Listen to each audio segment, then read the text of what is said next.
Tout est parti d'une découverte du musicien Julien Jacot, celle d'un trésor du patrimoine comtois, des chansons en patois ou en français, sauvées de l'oubli par l'abbé Garneret. Le musicien en a fait des ritournelles du XXIe siècle.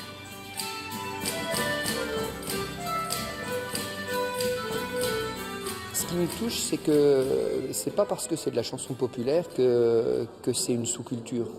Il y a beaucoup de raffinement dans ces textes, dans ces mélodies. Et d'ailleurs, c'est l'abbé Garneret qui disait vouloir rendre au peuple son butin, comme si c'était vraiment quelque chose de précieux. Et je partage cette idée que c'est quelque chose de précieux et il faut qu'on veille tous ensemble à le garder en mémoire, quoi. Voici monsieur l'abbé Garneret, conservateur du musée populaire comtois. C'était en 1971 au musée comtois de la citadelle de Besançon. L'abbé venait de sortir son premier recueil de chansons populaires.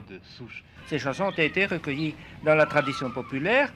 Nous avons pu trouver des villages ou des familles qui chantaient traditionnellement de nombreuses chansons et qui nous les ont communiquées. L'abbé aura finalement recensé près de 2400 chansons populaires. Julien Jacot a choisi de créer des arrangements pour 11 d'entre elles, uniquement des chansons d'amour.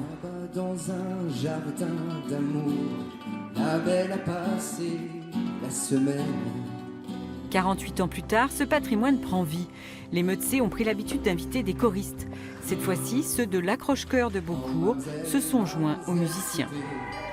Vous coucherez avec la servante, oh mademoiselle, mademoiselle, souper. Vous coucherez avec la servante. Désert a continué de fredonner chez soi. Julien Jacot et son épouse ont poussé leur passion jusqu'à la réalisation d'un livre CD pour diffuser leurs découvertes. Je trouve que c'est intéressant de redécouvrir la Franche-Comté, son patrimoine au niveau musical, c'est magnifique.